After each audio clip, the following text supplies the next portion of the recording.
प्रिय छात्रों, आपका हमारे YouTube channel Amarnath Mishra GN online GS classes पे स्वागत है।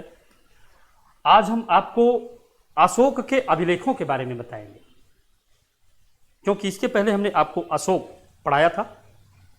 उसमें आपने पढ़ा था अशोक का जीवन परिचय, कलिंग युद्ध, और कलिंग युद्ध के बाद अशोक का बौद्ध धर्म के प्रति अनुराग, बौद्ध धर्म में दीक्षा ले लेना। ये यहाँ तक हमने आपको बताया था। अब जो आगे हम आपको बताने जा रहे हैं वो है अशोक के अभिलेख। सम्राट अशोक अपने अभिलेखों के बारे में बड़े प्रसिद्ध थे, और अभिलेख की जहाँ तक बात आती है, इसका मतलब ही होता है किसी दीवार, पत्थर इत्यादि पर अपने कुछ सूचना को लिखना, यह है अभिलेख। सम्राट अशोक ने अपने अभिलेखों को, या मौर्यों ने अपने अभिलेखों को यूनान के राजा डेरियस से प्रेरणा इसके ली थी।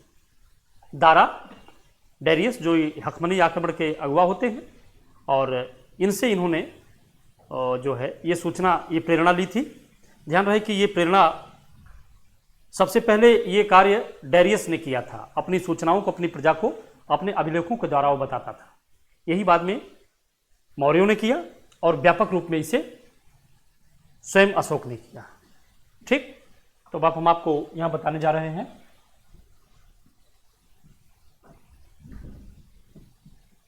अशोक, या सम्राट लिखेंगे तो और अच्छा होगा, सम्राट अशोक के अभिलेख।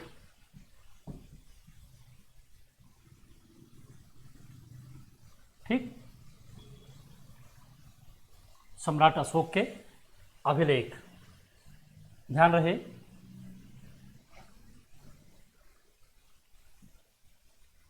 प्रेरणा,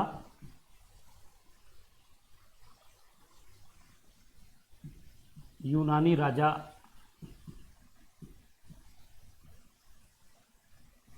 दारा से, डेरियस।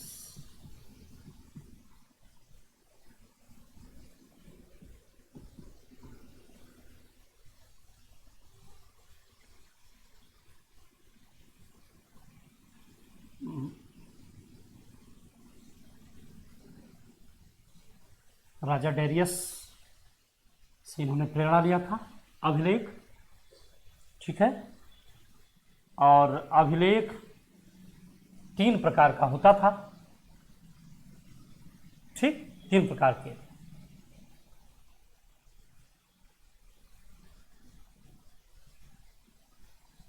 और 3 प्रकार के जो अभिलेख होते थे उसमें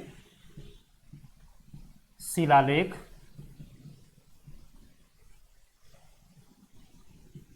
गुहालेख,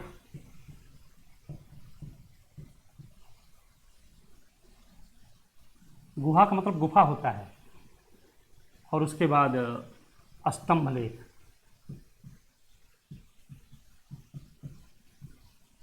अभिलेख, शिलालेख, गुहालेख, ये प्रेरणा इन्होंने अभिलेख लिखाने की प्रेरणा यूनानी राजा डेरियस से लिया था। और ये अभिलेख 3 प्रकार के होते हैं, शिलालेख, गुहालेख और स्तंभलेख। ठीक, ये ध्यान दीजिएगा। पहले हम लोग देख रहे हैं शिलालेख। अशोक के शिलालेखों की कुल संख्या 14 है।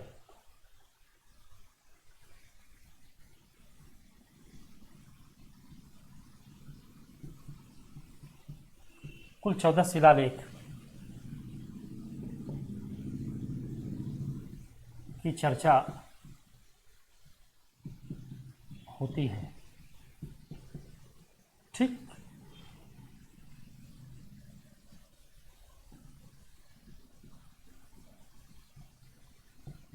प्रमुख शिलालेख।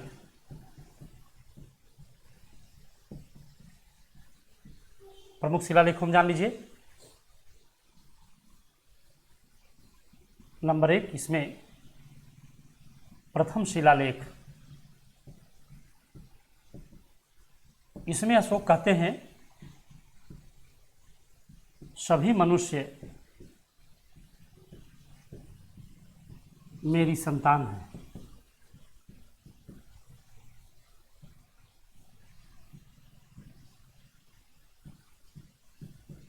सभी मनुष्य मेरे संतान की तरह है। इसी में वो उत्सवों को न मनाने की सलाह देता है।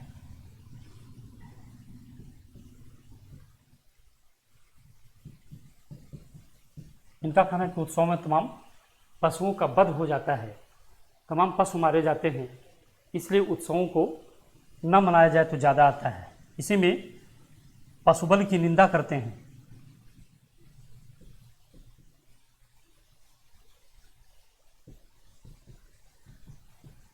ठीक, ये इतनी चीज़ें आपके सामने हैं जो कि इसमें इम्पॉर्टेंट हैं। इसी में कहते हैं सभी मनुष्य मेरी संतान हैं, मेरी प्रजा हैं। ये इम्पॉर्टेंट शिलालेख आपके सामने एक है, ध्यान रहे। इसी में दूसरा देख लेते हैं।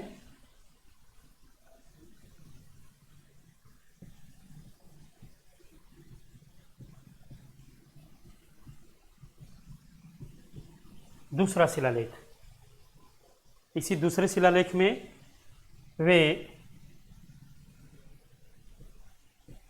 प्रांतत्य राज्यों के वर्णन करते हैं।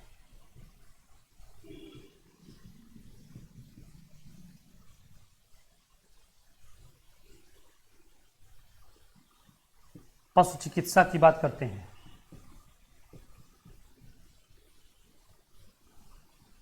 ठीक, इसी में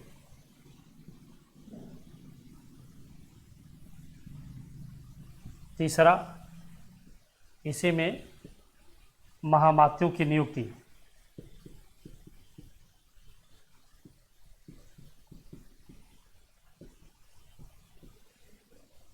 इसी में महामात्रों की नियुक्ति करते हैं। प्रांत राज्यों में चेर, चोल, पांड्य, सातीपुर और ताम्रपर्णी, इनकी बात इन्होंने किया है इसी में। और तीसरे में ये चौथा बहुत इंपॉर्टेंट नहीं, इसलिए पांचवें शिलालेख में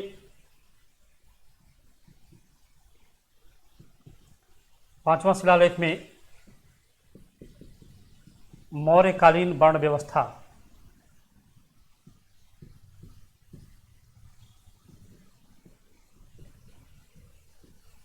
मौर्यकालीन वर्ण व्यवस्था की बात आती है।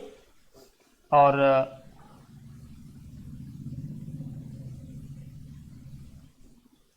छठा शिलालेख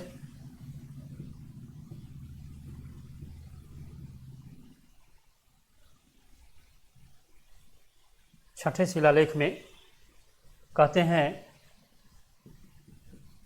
मैं चाहे शयन कर रहा हूं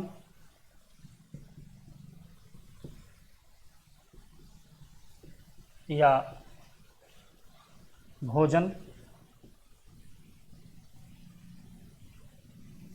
या शिकार खेल रहा हूं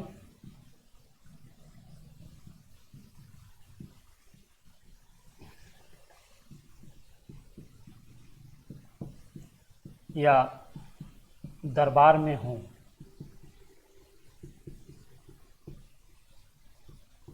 हर समय मैं प्रजा के हित के लिए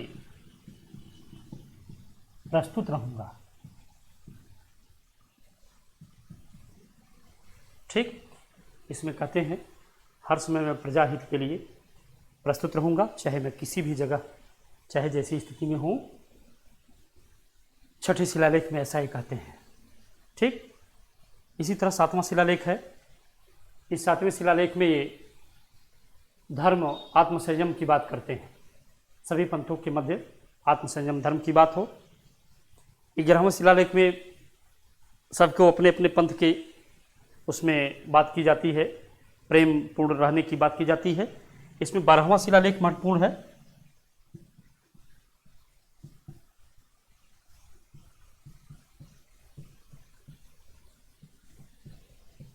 12वां शिलालेख, इस 12वें शिलालेख में धार्मिक सहिष्णुता की बात की जाती है।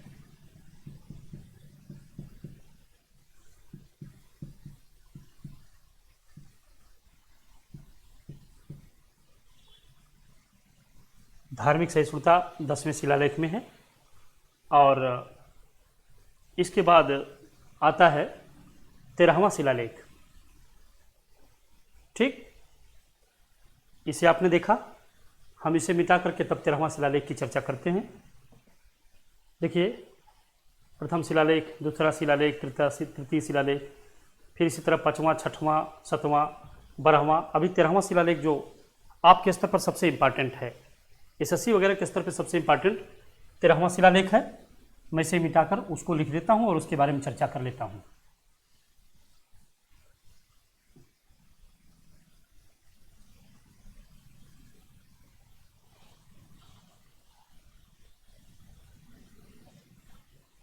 इसमें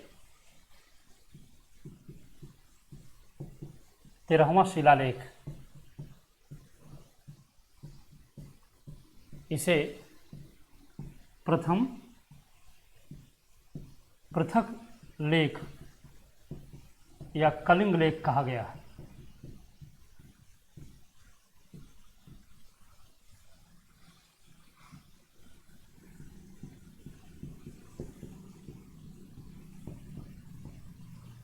इसे प्रथम पृथक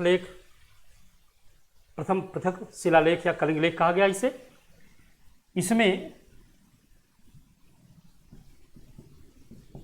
कलिंग युद्ध का वर्णन,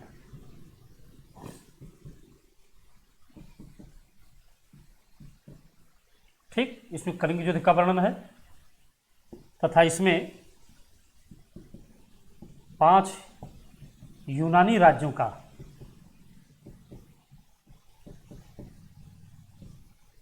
उल्लेख किया गया है। इसमें 5 यूनानी राज्यों का उल्लेख किया गया है। ये आपका 13वां शिलालेख हो गया। इसमें कलिंग युद्ध का वर्णन और 5 यूनानी राज्यों का वर्णन है। अशोक किस तरह से बौद्ध धर्म के प्रति उन्मुख होते हैं उसका वर्णन है। ये प्रथम पृथक शिलालेख या कलिंग लेख इसको कहा जाता है। ये शिलालेख जान लेने के बाद अब हम लोग गुहा लेख की चर्चा कर लें।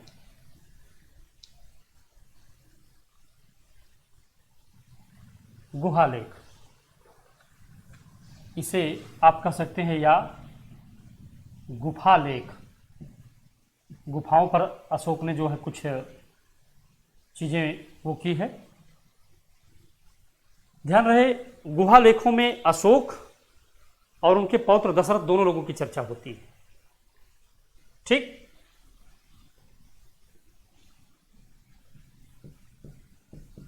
अशोक, ठीक, ये बौद्ध धर्मावलंबी थे। ठीक, इनकी उपाधि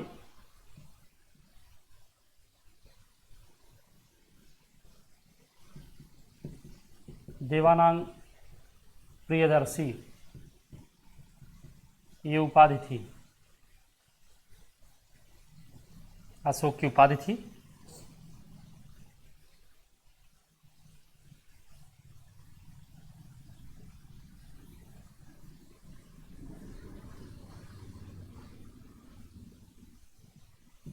दशरथ ये अशोक के पौत्र थे।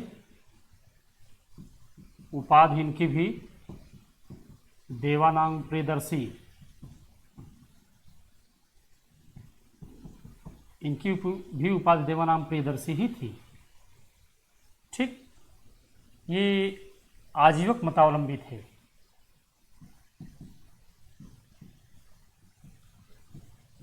आजीवक धर्म मानते थे अशोक दशरथ।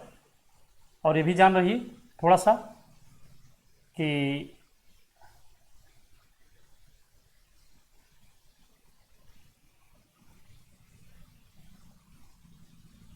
ये अशोक के पौत्र थे दशरथ।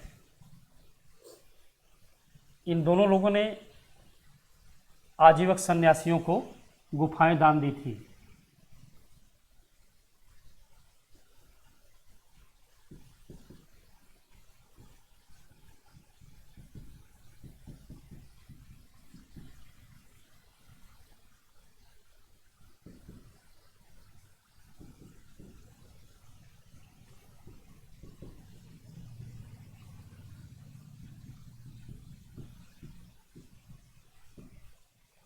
दोनों लोगों ने आजीवक सन्यासियों को दान दी थी गुफाएं। अशोक ने जो दी थी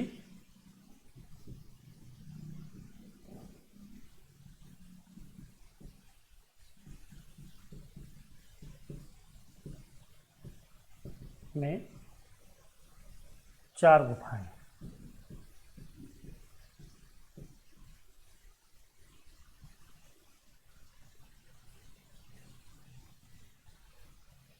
ये थी कर्ण चौपाड़ा,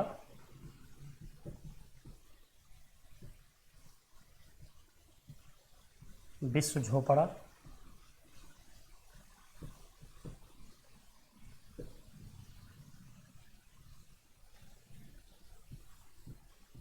कर्ण चौपाड़ा, विश्व झोपड़ा,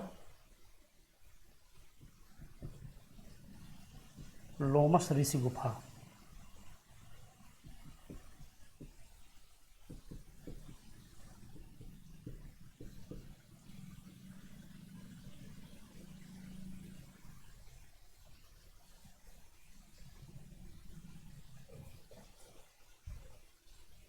तथा बड़ी बीथिका। इधर देखिए 3 गुफाएं दान दी गई।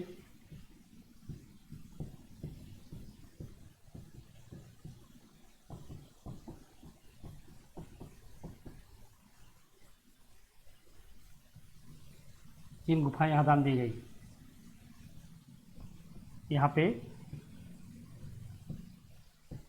बहलीक गुफा, गोपी गुफा,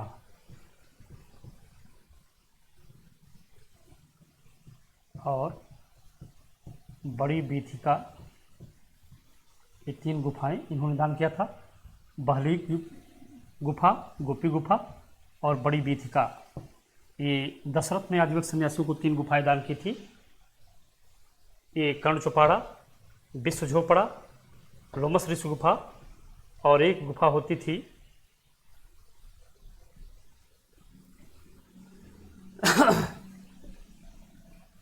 सुदामा गुफा। ये 4 गुफाएं इन्होंने दान किया था। इसे समझ लें, अशोक बौद्ध धर्मावलंबी थे। इनकी उपाधि देवानाम प्रियदर्शी थी।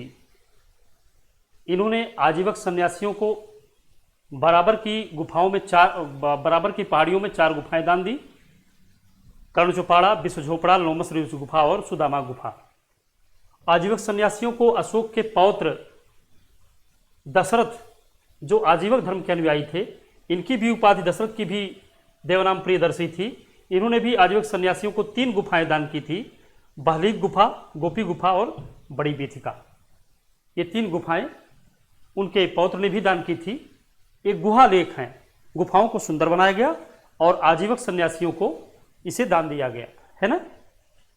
ये आप यहाँ जान सकते हैं कि आजीवक मत के संस्थापक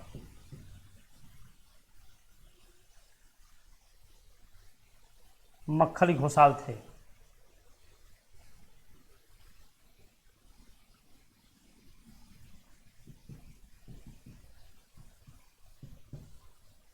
आजीवक मत के संस्थापक मक्खली घोषाल थे।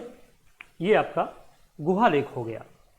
और अब हम लोग देख लेते हैं गुहा लेख, जो कि ये बराबर की पहाड़ी, बराबर एक गया में गुफा है गया, ये बराबर की पहाड़ियों में 4 गुफाएं आजीवक सन्यासियों को देवानाम प्रियदर्शी उपाधि धारण करने वाले अशोक, जो बौद्ध धर्मावलंबी थे, उन्होंने दिया था। और उनके पौत्र वो भी देवानाम प्रियदर्शी उपाधि धारण करते थे, दशरथ आजीवक मत के अनुयायी थे। इन्होंने नागार्जुनी पहाड़ियों में 3 गुफाएं दान दी थी।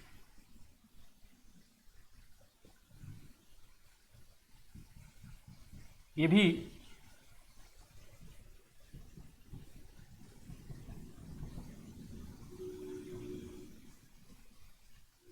नागार्जुनी पहाड़ियों में 3 गुफाएं दान दी, बहलीक, गोपी गुफा और बड़ी बीथिका। ये रहा आपके सामने। अब आता है नंबर स्तंभ लेख का, और स्तंभ लेख के बारे में जान लीजिए। हम इसे अब मिटा देते हैं और अब नंबर आता है स्तंभ लेख का। अशोक ने स्तंभों के द्वारा भी अपनी जनता को कुछ न कुछ संदेश दिए थे। स्तंभ लेखों में सबसे प्रसिद्ध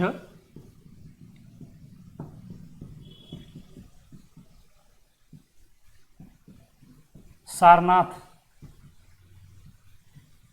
सारनाथ बनारस में है ना,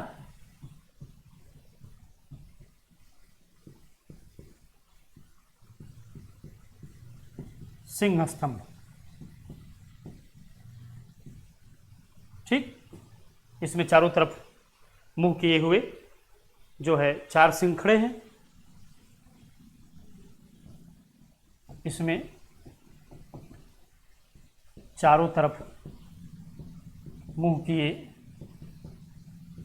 हुए सिंह खड़े हैं। नीचे चक्र का निशान तथा उसके नीचे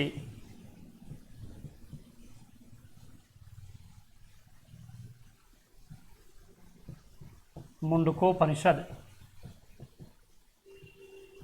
का वाक्य सत्यमेव जयते लिखा है।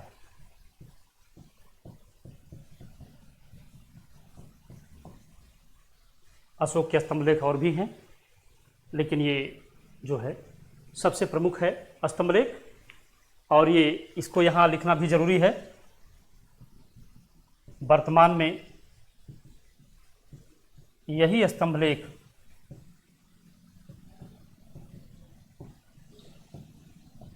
भारत सरकार का राजचिन्ह है।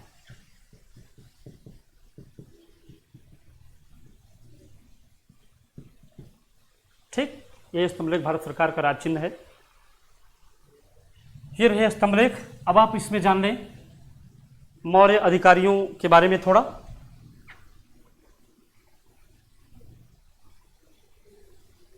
इतना ही जान लीजिए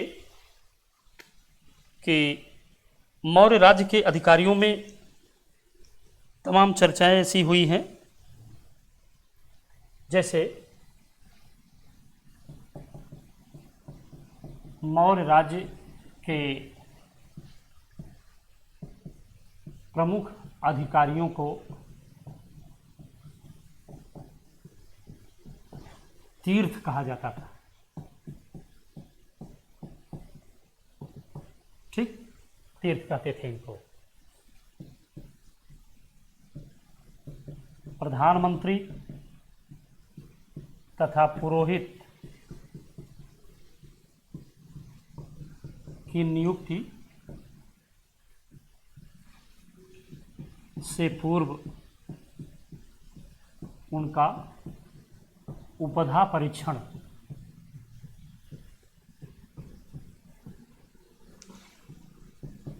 परीक्षण होता था। ठीक, इतना ही नहीं,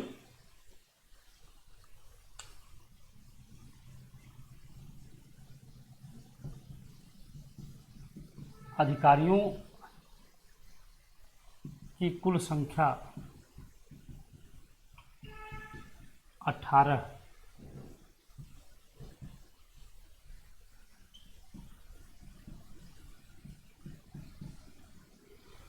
को आयुक्त कहते थे। इनकी संख्या 26 होती थी।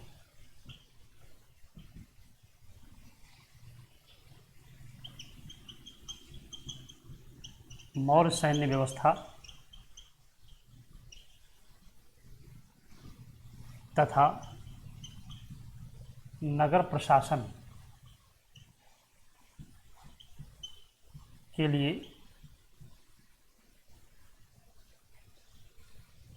6 समितियां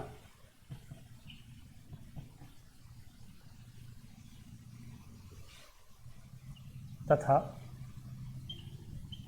प्रत्येक समिति में 5 सदस्य।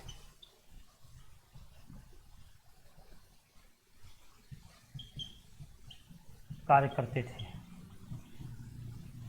ठीक, मौर्यों के ये साम्राज्य केवल 4 चक्रों में बटा था।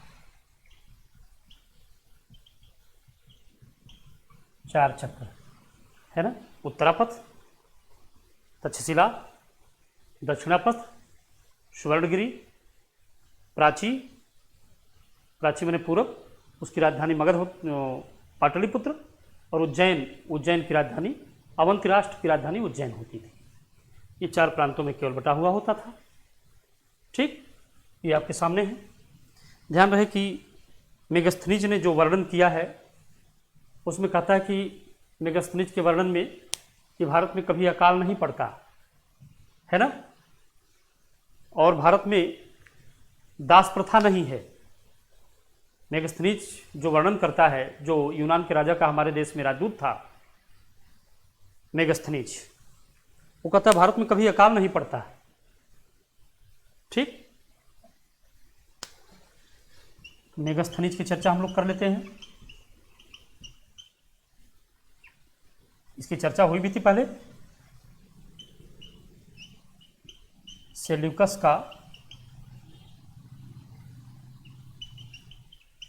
चंद्रगुप्त के दरबार में भेजा गया राजदूत था। ठीक, इन्होंने लिखा है कि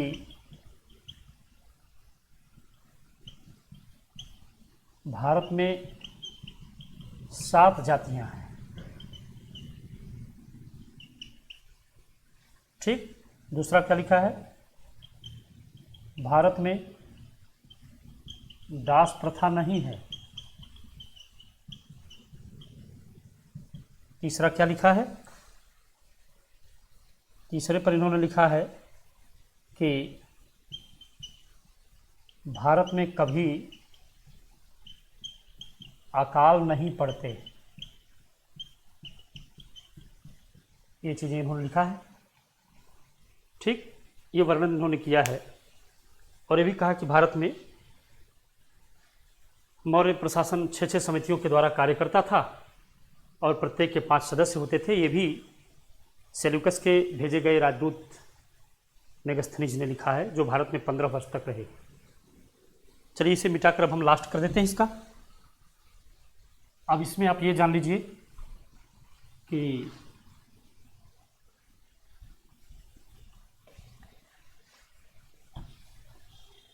दो 232 ईसा पूर्व में अशोक की मृत्यु हो गई।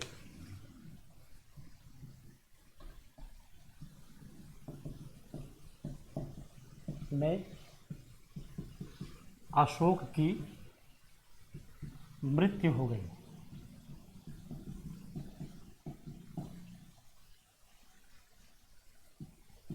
इसके बाद राज्य का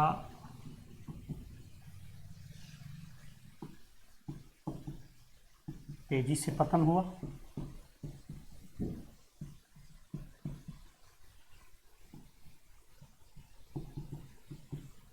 अंतिम मौर्य राजवंश राजा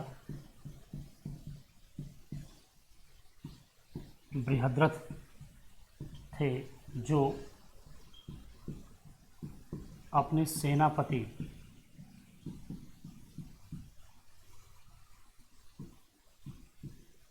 पुष्यमित्र शुंग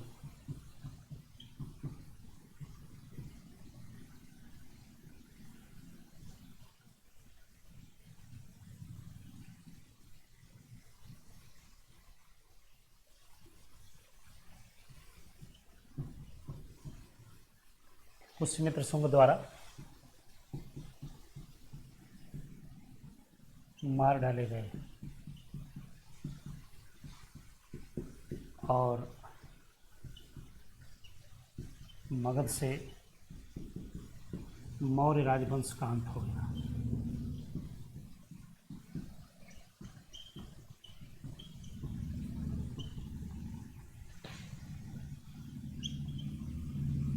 पुष्यमित्र ने